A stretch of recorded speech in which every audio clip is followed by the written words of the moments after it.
Oke, Assalamualaikum warahmatullahi wabarakatuh. Selamat siang semuanya teman-teman, apa kabar? Semoga kita dalam kondisi sehat walafiat, tetap semangat ya. Ya, kita masih dalam kondisi harus banyak beraktivitas di rumah ataupun juga di lingkungan rumah ya. Ya mengingat kondisi saat ini memang penyebaran virus COVID-19 ini peningkatannya cukup drastis gitu ya. Oke, teman-teman, kita lanjutkan lagi nih untuk pertemuan hari ini. Kita akan membahas mengenai strategi bauran pemasaran atau strategi marketing mix. Jadi kita akan membahas mulai dari definisi daripada marketing mix itu sendiri, kemudian juga faktor-faktor yang menentukan marketing mix itu apa-apa saja gitu loh. Jadi sebenarnya ada dua faktor, baik itu faktor internal maupun juga faktor eksternal gitu ya. Kemudian juga elemen daripada marketing mix itu apa-apa saja yang akan dijelaskan, juga pentingnya dari marketing mix, kemudian juga strategi dari empat unsur marketing mix itu. Yang pertama untuk yang strategi produk atau produk strategi, kemudian strategi harga atau pricing strategi, kemudian juga place strategi, kemudian juga promotion strategi gitu loh. Oke, kita langsung saja untuk share screen bahan-bahannya ini. Sebentar.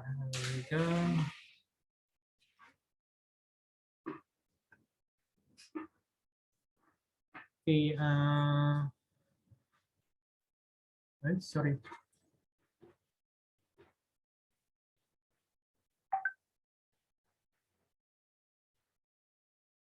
Sebentar, oke. Oke, saya masukkan dulu ke atas. Oke, kita membahas mengenai tadi yang strategi pemasaran, bauran pemasaran atau marketing mix strategi. Oke, jadi marketing itu atau pemasaran itu merupakan suatu unsur penting yang memang harus diperhatikan oleh marketer ya, atau dalam marketer di perusahaan gitu. Jadi dengan adanya marketing proses ini, jadi tujuan dari produk yang dipasarkan oleh perusahaan itu dapat sampai kepada konsumen yang dituju gitu loh. Nah, ya pastinya ada strategi-strategi khusus yang memang harus dijalankan, dan juga ya perusahaan harus memastikan bahwa jadi laba itu bisa didapat sesuai dengan yang diharapkan ini gitu loh. Nah, strategi marketing mix ini ya dinilai diharapkan dapat membantu perusahaan untuk bisa memperoleh keuntungan yang maksimal gitu kan ya. Ya pasti ya kan, kalau tujuan daripada company itu adalah untuk supaya bisa mendapatkan keuntungan atau profit gitu kan ya.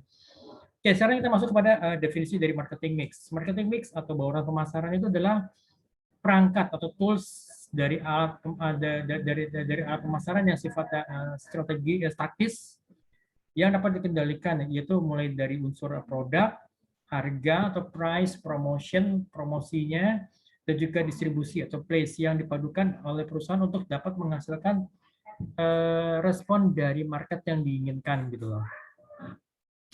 Marketing mix juga merupakan variabel-variabel yang dipakai oleh perusahaan sebagai sarana untuk memenuhi atau melayani kebutuhan dan keinginan konsumen gitu loh. Ya. Kemudian marketing mix ini juga merupakan kombinasi variabel atau kegiatan yang merupakan inti dari sistem pemasaran. Variabel mana yang dapat dikendalikan oleh pemasaran untuk mempengaruhi reaksi dari para pembeli ataupun juga konsumen. Nah, marketing mix juga merupakan strategi yang mengkombinasikan kegiatan-kegiatan marketing agar tercipta kombinasi yang maksimal sehingga akan muncul hasil yang memuaskan gitu kan ya. Oke, kemudian juga faktor penentu dari marketing mix. Jadi itu ada dua faktor, faktor internal dan juga faktor eksternal. Jadi faktor internal itu mencakup faktor-faktor yang ada dalam suatu organisasi yang berkaitan dengan suasana dalam internal perusahaan, itu mulai dari sifat dari produknya, produk ataupun jasa yang dipasarkan, tahapan-tahapan produk dalam siklus hidupnya itu secara keseluruhan, kemudian juga ketersediaan dana atau financial backup seperti apa, dan juga company goals-nya itu pasti akan berpengaruh pada marketing mix gitu loh. Lalu untuk yang faktor-faktor eksternal itu berkaitan dengan faktor-faktor yang ada di luar dari organisasi. Jadi misalnya untuk tingkat persaingannya, seberapa intens sih persaingan yang ada di pasar, kemudian juga efisiensi dari saluran distribusinya itu seperti apa gitu kan ya. Apakah distribusi itu sudah channel distribusi itu sudah bisa menjangkau pada target market yang dituju, ya kan? Atau seperti apa gitu loh. Kemudian juga perilaku pembelian dari konsumen. Apalagi misalnya mengingat dalam kondisi seperti saat ini, kondisi pandemik, pasti ada perilaku konsumen yang berubah cukup drastis gitu kan ya. Kemudian juga dari kontrol dari sisi pemerintah. Jadi ini sifat faktor eksternal yang memang sebenarnya ini juga bagian dari faktor eksternal yang di luar dari kontrol perusahaan, ya kan, di luar dari kemampuan perusahaan untuk bisa mengontrol. Jadi itu dari sisi pemerintah, itu baik dari mungkin dari segi peraturan pemerintah atau juga dari segi undang-undang itu yang merupakan atau mungkin peraturan pemerintah yang merupakan ya kontrol dari sisi pemerintah gitu loh, gitu. Oke. Kemudian kita bahas untuk mengenai elemen-elemen dari marketing mix. Coba sebentar saya tutup pintu dulu ya.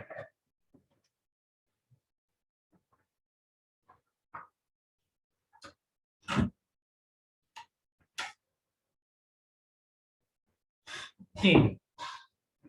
Elemen dari marketing mix itu ada 4. Jadi ada konsep bahwa pemasaran atau marketing mix ini terdiri dari 4P kalau menurut Philip Kotler itu ya. Jadi yang pertama adalah produk, kemudian juga harga, price, tempatnya, atau saluran distribusinya, place, dan juga promosi. Nah, sementara kalau menurut Boom dan Pitner itu menambahkan adanya 3P itu untuk bisnis jasa. Jadi adanya people, kemudian juga physical evidence, bukti fisik, dan juga proses gitu loh. Jadi sebenarnya marketing mix ini sudah berkembang dari 4P menjadi 7P. Memang pada saat kali ini ya kita pembahasan itu pada 4P yang pertama tadi ya, untuk yang produk, price, place, dan juga promotion gitu. Jadi kita tidak banyak ngebahas mengenai 7P, walaupun sebenarnya 3P yang terakhir itu gitu, untuk people, physical evidence, ataupun juga proses. Tapi kalau saya boleh tambahkan sedikit, jadi kalau untuk bidang jasa, atau bidang jasa atau service itu kan, jadi apalagi misalnya kalau kalian jualan produk itu, kalian sekarang sudah tidak bisa menjual produk hanya sekedar jual putus gitu ya. Jadi pasti ada added value-nya. Misalnya terutama misalnya seperti even misalnya kalau dalam bidang kuliner pun juga sebenarnya masuk kepada jasa. Karena apa? Karena ya kita jualannya misalnya jualan nggak cuma jualan makanan toh, tapi kan makanan yang kita olah gitu loh. Makanya dibutuhkan adanya jasa atau service di sini gitu loh. Ya misalnya people-nya itu misalnya siapa? People itu misalnya adalah orangnya. Maksudnya orang yang melakukan proses misalnya apa? Pengolahan makanannya. Jadi mulai dari membeli bahan-bahan mentahnya mungkin di pasar, atau mungkin orang yang memilih apa, distributor atau apa, memilih supplier. Itu kemudian juga orang yang melakukan apa, proses pengolahan makanannya, jadi misalnya si chef-nya atau si apa, cook-nya gitu kan. Kemudian juga ada orang yang melakukan penyajian makanannya gitu kan kepada konsumen. Nah, itu merupakan people-nya, orangnya. Kemudian bukti fisik, kalau misalkan kita datang ke sebuah misalnya ke sebuah bank itu kan sebenarnya kan dia apa, yang dia jual adalah merupakan jasanya kan, ya kan, jasa misalnya ya, jasa misalnya untuk ya, kepercayaan sih sebenarnya kan. Kalau perbankan itu kan pasti harus ada bukti fisiknya, bukti fisik yang menunjukkan bahwa ya misalnya bank gue ini, misalnya bank saya ini bisa dipercaya oleh konsumen, misalnya dilihat dari bentuk fisik gedungnya, ya kan, dilihat dari apa, interior atau ruangan di dalam gedungnya seperti apa gitu kan. Pasti semuanya kan, kalau kalian datang ke BCA yang di cabang manapun juga itu pasti bentuknya standar semuanya kan, gitu. Itu merupakan bukti fisik gitu loh.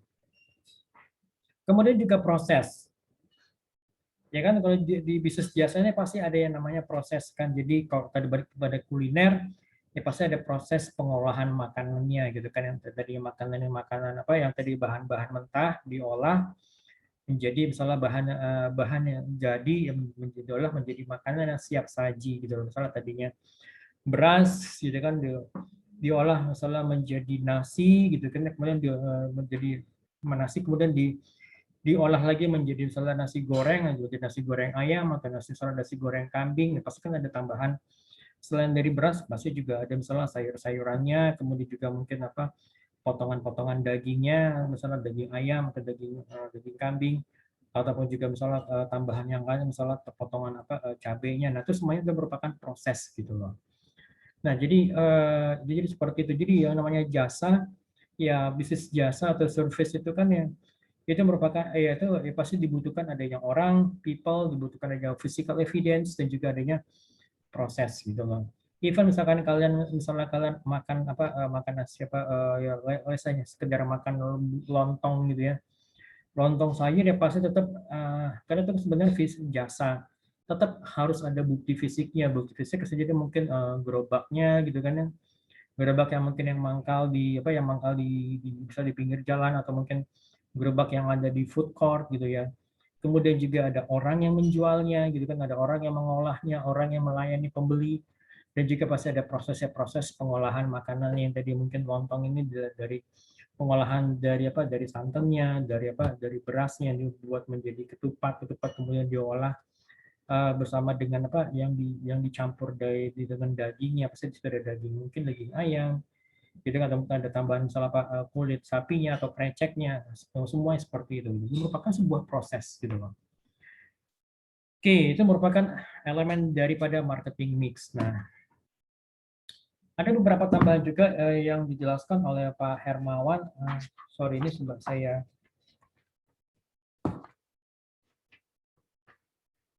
sembari teman-teman menunggu, saya coba sembari menjelaskan juga itu mengenai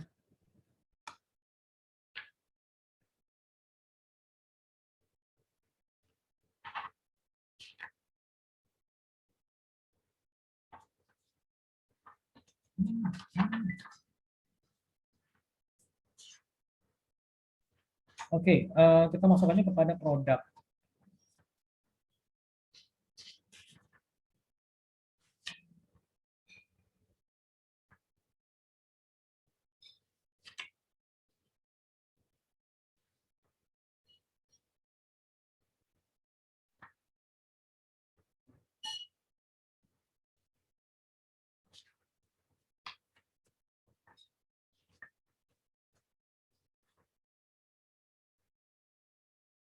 Arsitektur, oke, kalau menurut Pak Hermawan ini, kalau marketing mix itu bagian daripada arsitektur ya, dalam konsep sustainable marketing enterprise gitu kan.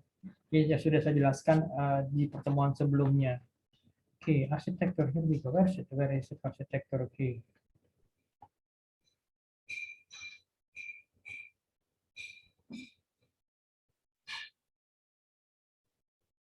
Yes, oke. Produk. Jadi produk itu bisa jadi berwujud atau merupakan wujud fisik atau tangible ataupun juga sifatnya intangible yang ditawarkan kepada konsumen. Jadi sesuai dengan kebutuhan ataupun keinginan konsumen gitu loh. Jadi ini bauran produk itu merupakan seluruh rangkaian produk yang ditawarkan perusahaan kepada pelanggan. Nah, seperti saya jelaskan di pertemuan sebelumnya, jadi ada beberapa unsur yang terdapat pada bauran pada bauran produk itu, diantaranya itu adalah sebentar itu sebenarnya.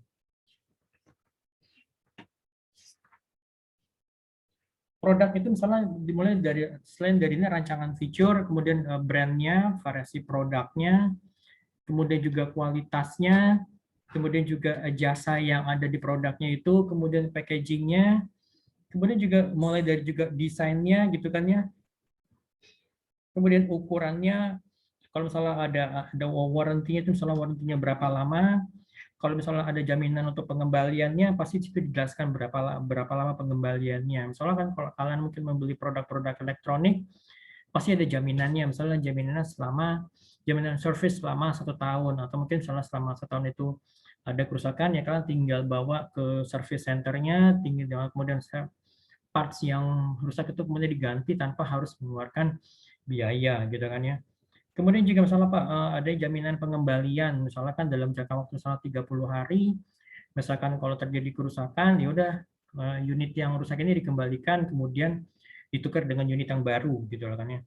Kemudian juga mengenai packaging, misalnya seperti kayak kita lihat misalnya air minum dalam kemasan itu kan memiliki packaging atau pengemasan yang berbeda-beda, mulai dari yang ukuran galon yang besar gitu ya 19 liter, atau mungkin kalau oleh mineral itu ada ukuran galonnya itu 15 liter, kemudian juga ukuran botol yang 1,5 liter, kemudian botol yang sedang itu yang ukuran 600 mili, 500 mililiter, dan ukuran yang botol kecil misalnya yang 300 mililiter, dan juga yang ukuran cup yang 120 atau 130 mililiter gitu kan ya. Itu merupakan packagingnya. Kemudian juga desain. Ya, pengemasan atau packaging pasti ada hubungannya dengan desain. Bagaimana perusahaan itu mencoba mendesain produknya itu ya sesuai dengan kebutuhan maupun juga sesuai dengan keinginan konsumen gitu kan ya. Jadi misalkan kalau kalian pernah lihat mungkin salah seperti kayak pizza itu kan ada beberapa varian, ukuran gitu ya, ukuran misalnya ukuran personal, kemudian juga atau packaging ukuran personal, kemudian packagingnya seperti apa, kemudian juga bagaimana tampilannya, itu sebenarnya kan diperhatikan, tidak dari ukuran personal, ukuran medium, dan juga ukuran large gitu ya. Oke, nah kemudian kita lihat lagi misalnya untuk harga. Jadi harga itu adalah merupakan value yang harus dibayar oleh pelanggan untuk dapat memperoleh atau memiliki produk ataupun jasa yang ditawarkan oleh perusahaan. Nah, ini bauran harga ini atau price ini jadi terdiri dari metode penerapan harganya, kemudian juga misalnya ada diskonnya gitu kan, ada mungkin jangka waktu pembayaran gitu kan, misalnya credit terms, syarat-syarat kredit, nah seperti itu gitu loh. Kemudian ada lagi nextnya itu yang ketiga itu adalah promosi. Promosi itu merupakan effort yang dilakukan oleh perusahaan untuk memberitahukan ataupun menawarkan produk ataupun jasa yang tujuannya adalah untuk menarik calon konsumen, calon pelanggan, untuk paling nggak untuk mencoba, untuk membeli ataupun juga mengkonsumsinya gitu loh. Nah, bauran produk ini, produk nah, jadi sebenarnya ya bauran produk ini merupakan seluruh rangkaian produk yang ditawarkan perusahaan kepada pelanggannya. Jadi bauran promosi itu meliputi promosi penjualan, advertising, periklanan, kemudian juga adanya tenaga penjualan, kemudian juga PR, public relations, kemudian juga pemasaran langsung atau direct marketing gitu kan. Kemudian yang keempat adalah untuk kita bicara mengenai distribusi atau place. Ini berkaitan dengan bagaimana perusahaan itu bisa mengalihkan produk yang ditawarkan ini kepada konsumen. Jadi channel. Jadi bagaimana perusahaan itu atau prinsipal itu bisa mendistribusikan produk ataupun jasanya itu kepada calon konsumen atau kepada konsumennya gitu loh. Nah, jadi keuntungan dari perusahaan itu ditentukan kepada kecepatan dalam menyerahkan barang kepada konsumen. Jadi apakah janjinya itu dapat ditepati, jadi ada pada promise time-nya, kemudian juga ya Pak, semakin cepat produk bisa mencapai titik penjualan, maka akan semakin besar kemungkinannya konsumen itu akan bisa merasa puas gitu kan ya. Dan ini faktor place ini juga sebenarnya ya sangat penting dalam memastikan daya saing produk itu di pasar. Jadi ini unsur-unsur itu misalnya seperti channel, jadi channel itu ya saluran distribusinya, kemudian juga coverage dari produknya itu atau jasanya itu seberapa luas, kemudian juga lokasi, inventory, dan juga transport gitu ya. Oke. Nah, kemudian kalau 4P ini juga sering juga disebut dengan 4C. Nah, kalau jadi 4C itu kalau menurut Philip Kotler itu kalau produk itu menjadi customer solution gitu kan ya. Nah, kemudian kalau price itu menjadi customer cost gitu loh. Place itu menjadi convenience. Jadi bagaimana konsumen itu bisa merasa convenience atau nyaman. Jadi dalam artian kemudahan si konsumen untuk bisa mendapatkan produk ataupun jasa yang ditawarkan oleh perusahaan. Kemudian promotion itu disebut communication. Jadi bagaimana perusahaan itu bisa mengkomunikasikan produk ataupun jasa yang ditawarkan ini kepada calon konsumen yang dituju gitu kan. Oke, kita lanjut. Udah. Oke, sekarang kita coba melihat seberapa pentingnya itu sih, seberapa pentingnya bauran pemasaran ini bagi perusahaan gitu.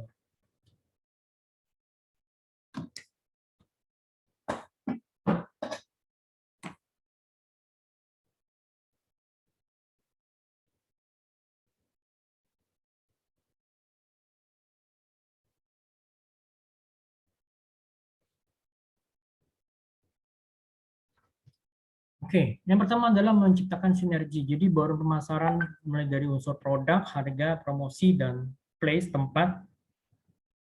Jika dikomunikasikan secara dengan benar dan juga efektif, itu akan dapat menciptakan koordinasi yang memberikan keuntungan bagi produsen gitu kan, bagi si perusahaan. Lalu yang kedua, loyalitas dan juga brand value-nya ini. Jadi ini strategi marketing mix ini harus berfokus pada kebutuhan dan kepuasan konsumen. Jadi pengelolaan bauran pemasarannya itu terutama untuk yang produk ini harus secara efektif dan dapat menghasilkan loyalitas dan juga brand awareness yang baik di mata konsumen gitu ya. Lalu yang ketiga, berfungsi untuk mendekatkan pelanggan. Jadi baik dari feature produk, harga, dan tempat usaha itu memperhitungkan harapan dari pelanggan. Aspek promosi itu memberikan kepada pelanggan apa yang ditawarkan oleh perusahaan dan demikian dapat memposisikan produk dengan lebih baik sehingga akan terjalin hubungan yang baik antara konsumen dan organisasi bisnis gitu loh.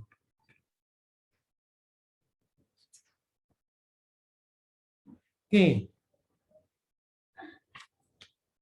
Kemudian memungkinkan integrasi yang tepat. Jadi perancangan strategi pemasaran yang 4P ini membutuhkan suatu pemikiran yang kritis dan juga mempunyai persepsi terhadap pasar, gitu. Juga persepsi terhadap target konsumennya itu. Jika digabungkan dengan benar, jadi produk ini akan menemukan ruang yang unik di benak konsumen. Jadi perpaduan antara 4P kemudian juga dengan positioningnya itu akan bisa mendapatkan ruangan yang unik di benak konsumen seperti yang sudah saya jelaskan sebelumnya di beberapa pertemuan sebelumnya. Jadi kalau positioning itu kita bicara mengenai kita coba menawarkan sesuatu itu kepada pikirannya si konsumen gitu loh. Bukan apa yang kita tidak melakukan sesuatu pada produk, tapi kita melakukan sesuatu terhadap benak pikirannya konsumen gitu kan. Lalu panduan dalam mengambil keputusan tepat, jadi saling ketergantungan dan juga sifat yang menyeluruh antar elemen marketing mix ini menjadi panduan dalam pengambilan keputusan. Nah, volume penjualan yang tinggi jadi hasil daripada strategi marketing mix ini itu adalah kepuasan konsumen yang lebih tinggi dan pangsa pasar yang lebih besar, diikuti oleh peningkatan penjualan produk gitu ya. Oke, sekarang kita coba lihat satu persatu dari unsur-unsur marketing mix-nya ini. Kita mulai dari strategi produk atau product strategy. Kita lihat dari strategi positioning produknya ini. Oke, jadi strategi positioning ini, jadi ini kita mencoba melakukan sesuatu terhadap benaknya konsumen, gitu loh. Kita melakukan sesuatu di benaknya konsumen yang menjadi target market kita. Jadi sehingga tujuannya apa? Tercipta image atau image brand atau produk yang lebih menonjol, yang lebih unik dibandingkan brand lainnya gitu loh. Itu sebenarnya strategi positioning produk gitu loh. Tujuannya adalah untuk menempatkan merek ataupun produk itu sedemikian rupa sehingga merek kita ini, merek yang produk yang ditawarkan itu memiliki perbedaan Jadi perbedaannya pasti perbedaan sifatnya positif ya, perbedaan sifatnya unik di benak konsumen gitu kan ya. Bentuk strategi positioning yang lainnya tuh diantaranya adalah positioning berdasarkan dari harga dan juga kualitas positioning berdasarkan dari aspek penggunaan. Positioning berdasarkan pemakai produknya, positioning berdasarkan kelas produknya, positioning berdasarkan pesaing, kemudian positioning berdasarkan manfaat produknya. Misalkan kalau kita lihat misalnya brand Volvo itu di apa namanya dipersepsikan sebagai kendaraan atau mobil yang safety. Berarti itu lebih kepada pemakaiannya. Jadi pada saat misalnya terjadi kecelakaan, terjadi tabrakan, jadi driver maupun juga penumpang itu masih dapat terselamatkan gitu kan. Jadi dengan adanya karena apa? Karena memiliki fitur-fitur keamanan yang tinggi gitu kan. Nah, seperti yang kalau mungkin kalian tahu, jadi yang sebenarnya pabrikan Volvo ini yang pertama kali menemukan seat belt atau sabuk pengaman, uh, tapi oleh Volvo ini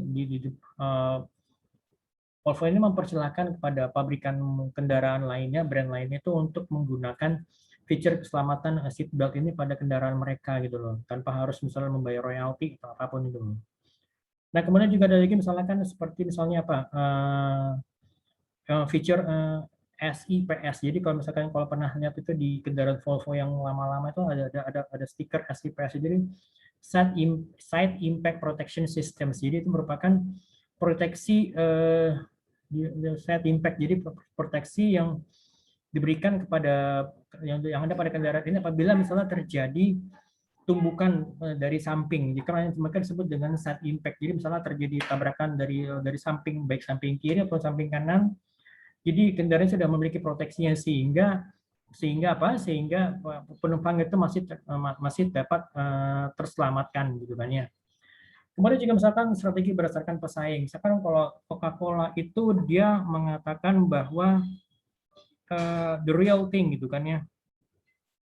The real thing. Jadi ya pokoknya kalau Coca-Cola pasti yang aslinya gitu loh. Nah, kemudian pesaingnya itu Pepsi Cola, dia bilang dia mencoba memposisikan dia itu sebagai generation next gitu loh. Jadi generation next dalam artian bahwa ya Coca-Cola berusaha Pepsi Cola untuk berusaha untuk mempersepsikan bahwa Coca-Cola itu ya sudah obsolete, sudah ketinggalan zaman. Kalau misalnya yang untuk yang generasi muda, jadi itu yang generation yang pasti akan mengkonsumsi Pepsi Cola gitu kan ya.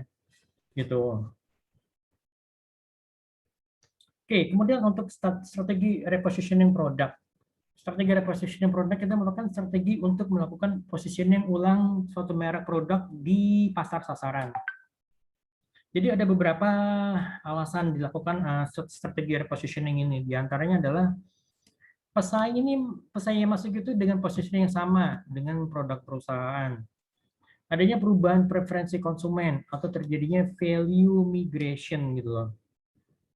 Kemudian juga adanya market niche yang baru yang lebih potensial. Nah, misalnya kan kalau niche market walaupun dia kecil, walaupun dia tidak banyak pasar itu jumlah konsumen nggak banyak, tetapi lebih potensial dalam artian mereka memiliki buying power yang sifatnya besar tuh bahkan ya pokoknya ya walaupun salah dia kecil tapi mereka memiliki kemampuan daya beli yang sangat kuat gitu loh.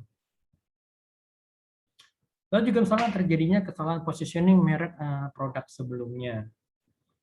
Jadi ini juga misalnya pernah juga terjadi pada beberapa brand-brand di lokal di lokal kita ya, misalnya kan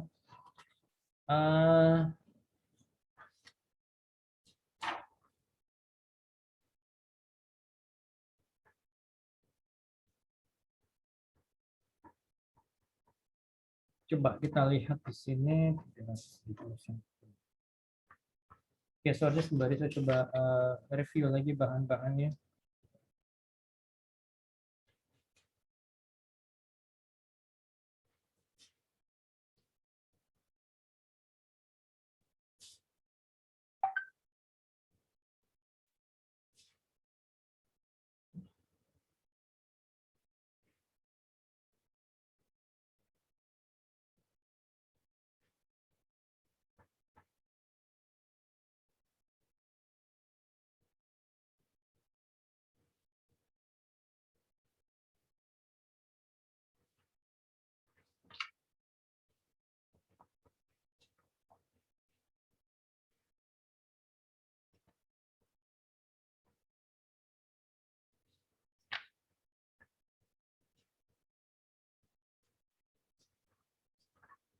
Oke, kita bicara mengenai repositioning produk.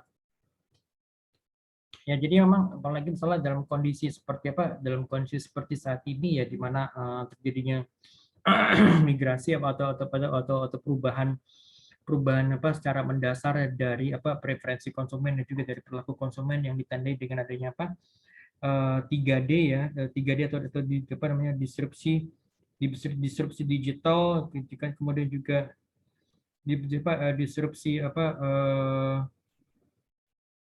namanya disrupsi digital, kemudian juga disrupsi pandemi, kemudian juga disrupsi dari kaum milenial gitu kan ya.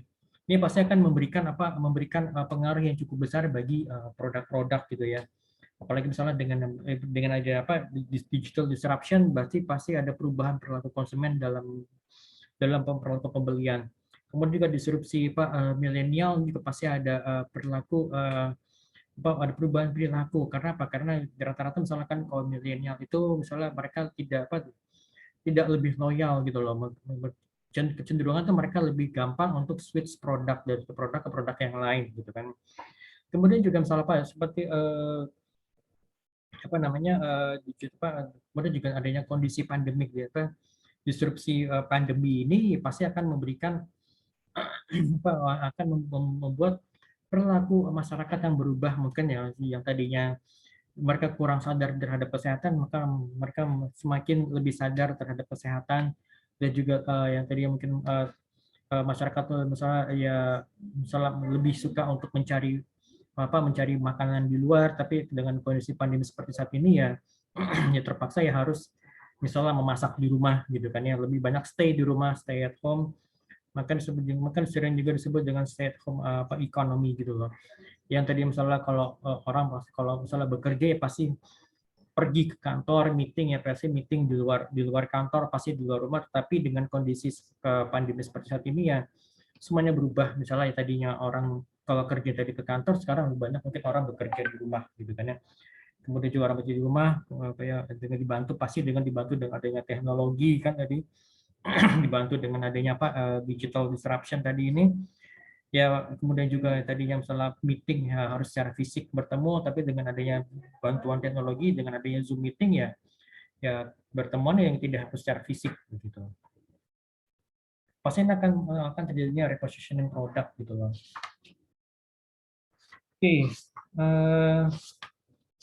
saya sih belum dapat contoh yang cocok untuk apa namanya untuk repositioning produk. Mungkin saya coba cari tahu sendiri, coba cari tahu.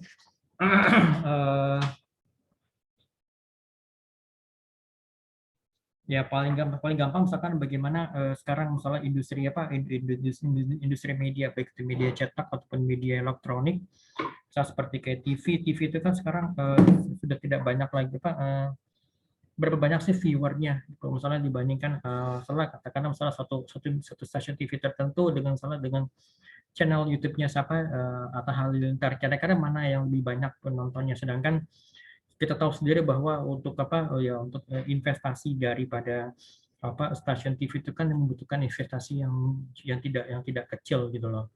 Nah, sedangkan kalau misalkan yang tadi channel YouTube-nya Atta Halilintar itu kan ya pasti ya investasinya nanti akan jauh lebih kecil dibandingkan kalau investasinya sebuah stasiun TV gitu loh.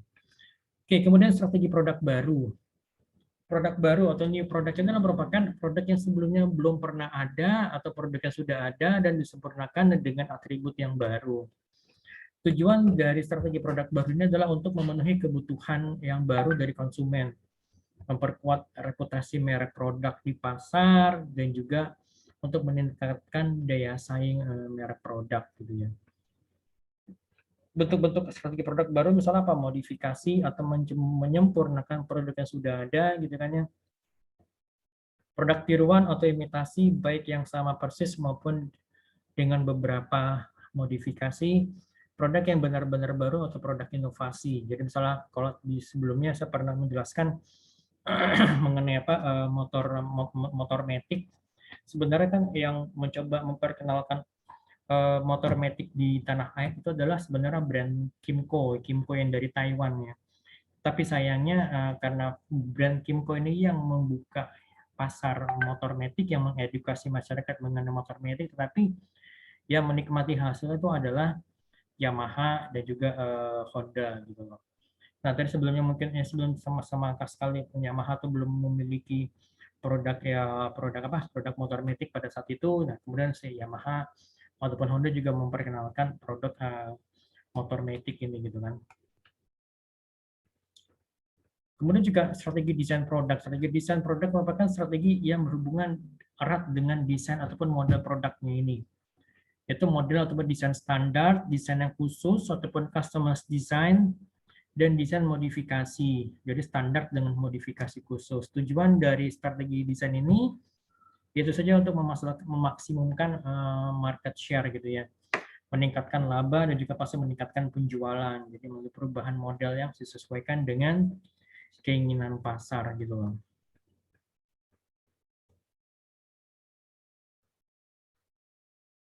Nah, kemudian strategi overlapping. Jadi strategi overlapping produk adalah strategi pemasaran dengan menghadirkan persaingan dengan merek produk perusahaan yang sudah ada di pasar.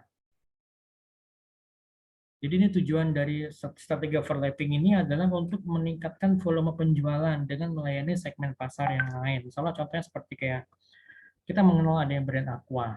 Kemudian Aqua ini juga meluncurkan Fit. Tujuannya apa? Supaya dia mencoba melayani segmen pasar yang lain sebagai let's say kata sebagai fighting brand. Jadi produk Aquanya tetap tetap ada. Jadi kalau misalnya dia mau coba menghajar brand yang lain, dia menggunakan merek Fit gitu.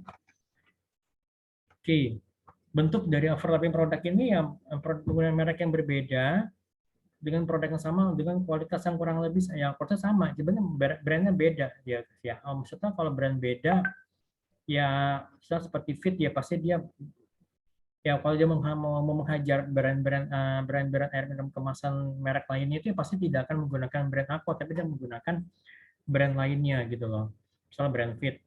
Nah misalnya seperti kayak Garuda itu kan sebagai Garuda Indonesia ini kan sebagai sebagai full aircraft carrier, jadi full service gitu kan ya. Nah, kemudian Garuda ini dia mempunyai brand yang namanya Citylink. Citylink ya. Citylink ini yang untuknya sebagai low cost carrier-nya itu gitu loh. Nah, jadi Citylink ini yang digunakan yang dalam kutip digunakan untuk menyaingi beberapa low cost carrier yang lainnya seperti ya misalnya seperti Lion Air ataupun juga Sriwijaya Air gitu loh. Jadi ya sebagai second brand-nya gitu kan.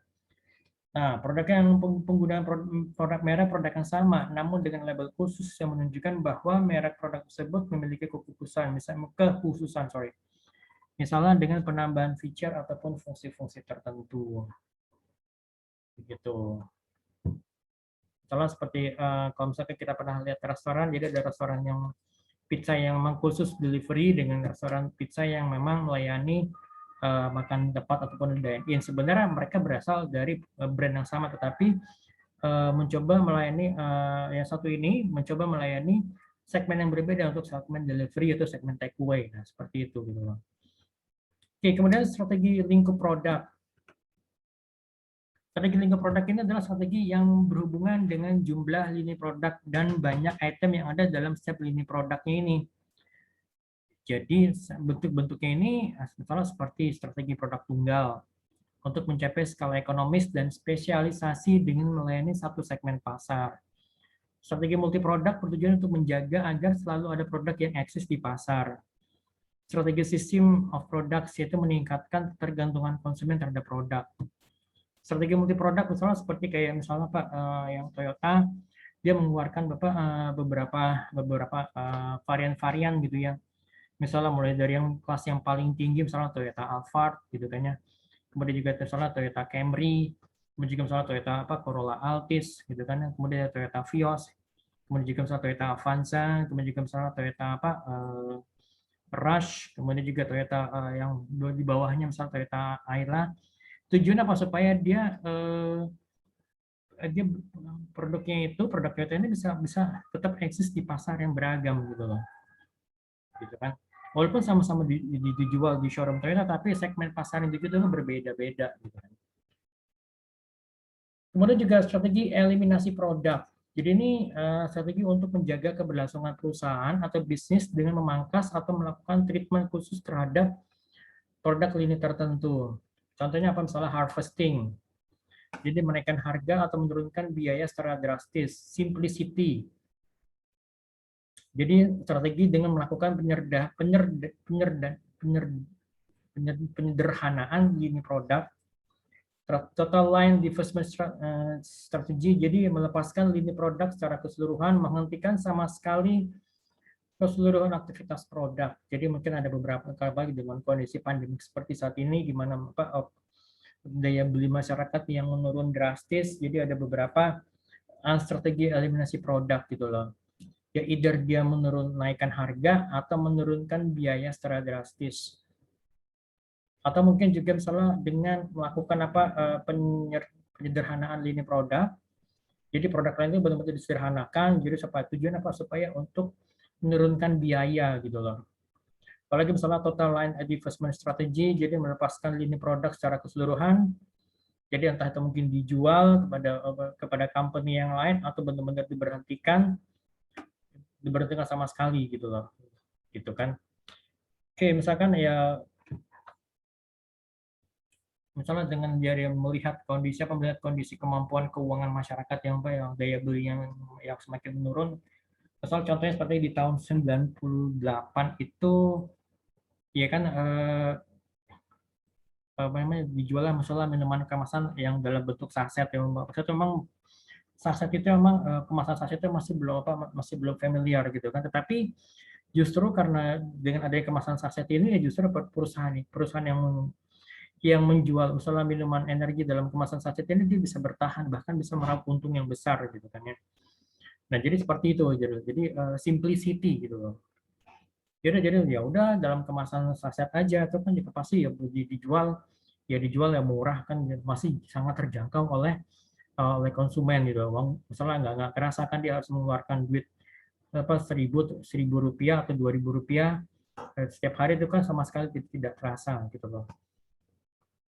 Atau mungkin kalau kalian pernah melihat misalkan kalian pernah yang sering misalnya naik angkutan umum misalnya seperti mikrolet gitu kan sering kali itu satu mikrolet itu supir mikrolet itu dia misalnya berhenti di warung dia beli rokok tapi beli rokoknya itu adalah yang ketengan, maksudnya ketengan cuma beli satu batang dua batang gitu kan, rokok kreatif satu batang dua batang gitu. Dia minjem uh, apa uh, apa namanya koreknya ya terus dia ya udah terus dia jalan gitu kan ya. Ya sebenarnya secara nggak langsung sebenarnya si supir angkot ini ya dia secara nggak langsung kalau secara nggak langsung sebenarnya dia sebenarnya membayar lebih mahal karena apa? Karena ya kalau misalnya dia beli satu dus atau membeli kemasan yang misalnya isi 12 batang dengan misalnya dia beli misalnya per batang atau beli 2 batang sekali beli itu sebenarnya kalau beli satuan itu ya jatuhnya lebih mahal dibandingkan kalau dia beli yang kemasan isi 12 gitu. Oke, kemudian strategi diversifikasi produk. Strategi ini dikembangkan ya untuk mengembangkan produk ataupun pasar yang baru untuk mencapai pertumbuhan yang maksimal. Adanya peningkatan penjualan, peningkatan profitability, dan juga fleksibilitas produk. Bentuk dari strategi diversifikasi produk misalnya diversifikasi konsentris di mana perusahaan membuat produk baru yang masih memiliki hubungan dengan produk perusahaan yang sudah ada di pasar gitu kan ya. Kemudian juga diversifikasi horizontal di mana perusahaan akan membuat produk baru yang tidak ada hubungannya dengan produk yang sudah ada. Atau diversifikasi konglomerasi, yaitu saat perusahaan membuat produk yang sama sekali tidak berhubungan dengan produk yang sudah ada dan menyasar segmen pasar yang berbeda sama sekali gitu kan ya. Oke, kemudian yang ketiga, yang kedua itu adalah strategi harga. Strategi harga ini ya memberikan dampak yang signifikan ya pada penjualan dan juga keuntungan perusahaan gitu loh. Penetapan strategi harga yang optimal tuh ya akan dipengaruhi oleh faktor-faktor seperti ya cost, biaya perusahaan itu kan tuh beragam ya, mulai dari gaji karyawan, mulai dari sewa sewa sewa tempat, sewa lahan, kemudian bayar pajak, kemudian apa ya harga harga bahan-bahan bakunya, harga bahan mentahnya gitu kan. Kemudian juga pada kompetitornya, suppliernya, ketersediaan barang pengganti, konsumen serta produk positioning gitu loh. Strategi harga ini meliputi berbagai macam ya, diantaranya ya apa ada cost plus markup, competitive pricing, price skimming, penetration pricing, dan juga loss leader gitu. Oke, kita lihat satu persatu. Cost plus markup, strategi cost plus markup adalah strategi yang dilakukan perusahaan dengan menambah persentase tertentu di atas harga yang gunanya untuk menentukan harga jual. Penambahan harga ini dapat berupa biaya material langsung, biaya overhead, hingga biaya tenaga kerja. Persentase penambahan atau markup ini akan diambil sebagai laba, jadi untuk menambah laba gitu loh. Kemudian juga competitive pricing. Strategi competitive pricing adalah penetapan harga di mana perusahaan menggunakan harga pesaing atau harga rata-rata dari industri sebagai benchmark untuk menetapkan harga. Nah, jadi kita harus melihat. Jadi kalau misalkan misalnya gini, air minum dalam kemasan untuk yang kemasan untuk yang ukuran 1.500 ml, kita harus melihat rata-rata harganya itu per botolnya berapa gitu kan.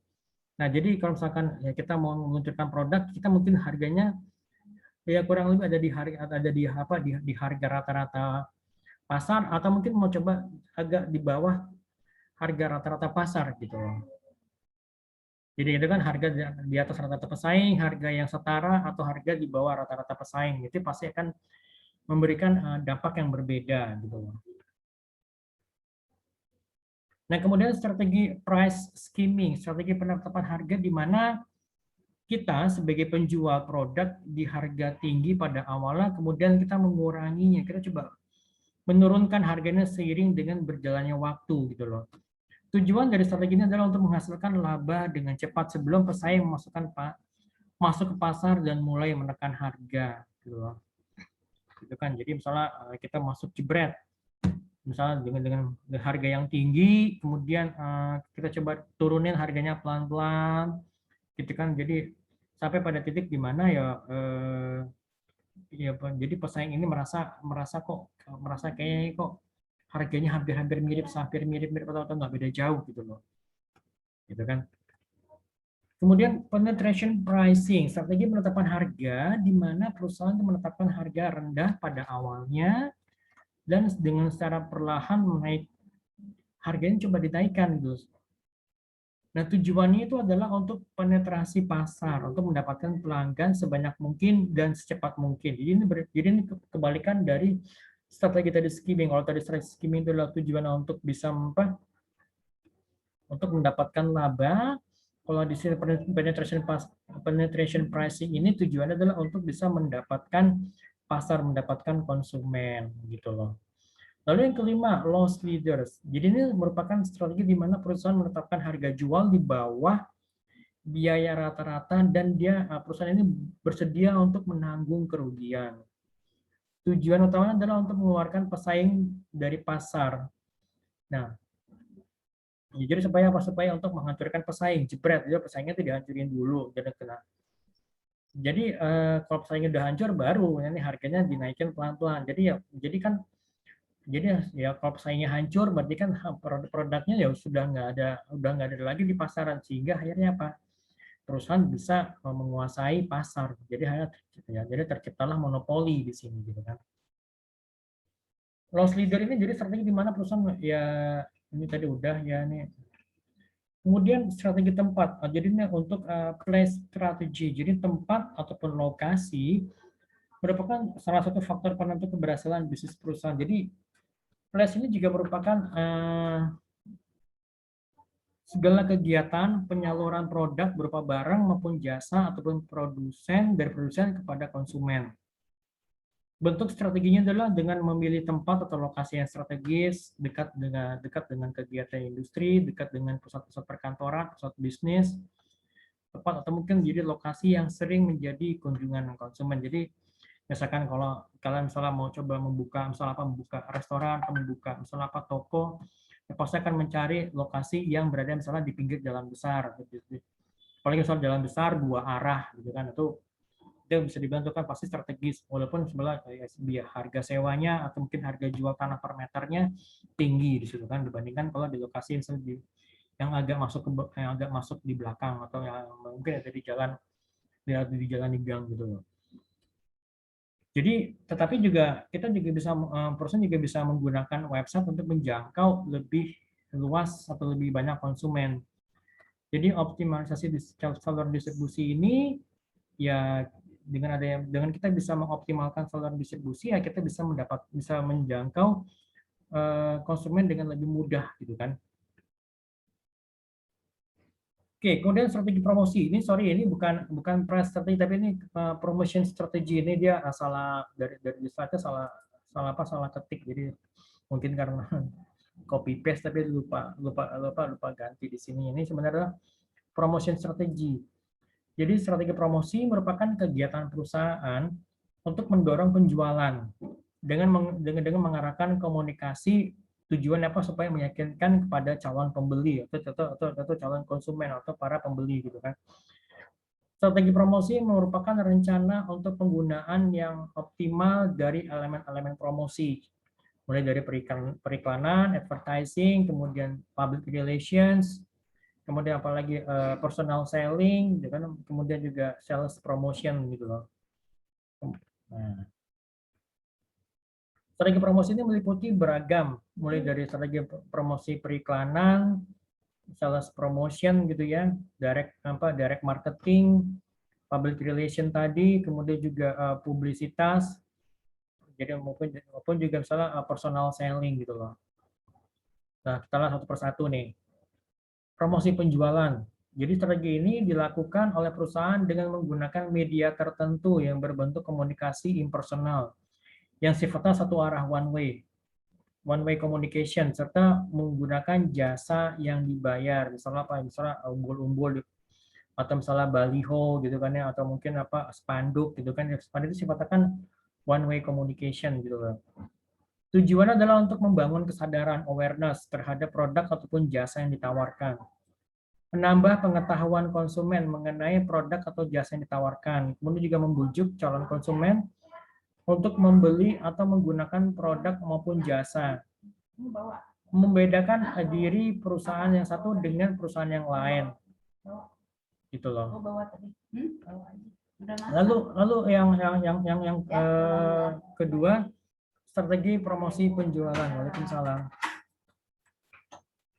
Strategi ini digunakan untuk meningkatkan arus barang ataupun jasa dari produsen sampai kepada penjual akhirnya gitu kan ya. Tujuannya apa? Tujuan untuk meningkatkan permintaan dari para pemakai industri ataupun juga dari konsumen akhir. Juga untuk meningkatkan kinerja perusahaan, mendukung dan juga mengkoordinasikan kegiatan personal selling dan juga iklan gitu.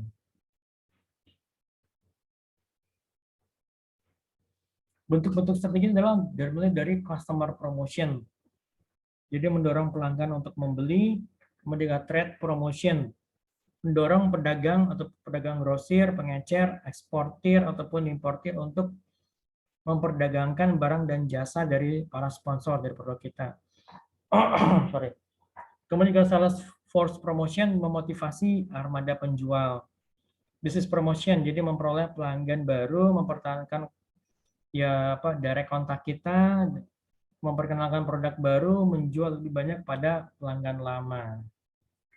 Nah, seperti ini. Nah, kemudian juga strategi promosi pemasaran langsung. Jadi strategi ini di mana perusahaan menjual produknya secara langsung kepada konsumen tanpa melalui perantara. Jadi contohnya misalnya melalui direct mail, melalui mail order, direct response, mungkin juga telemarketing, digital marketing gitu kan ya, melalui sosial media gitu kan. Dan kemudian strategi hubungan masyarakat dan publikasi.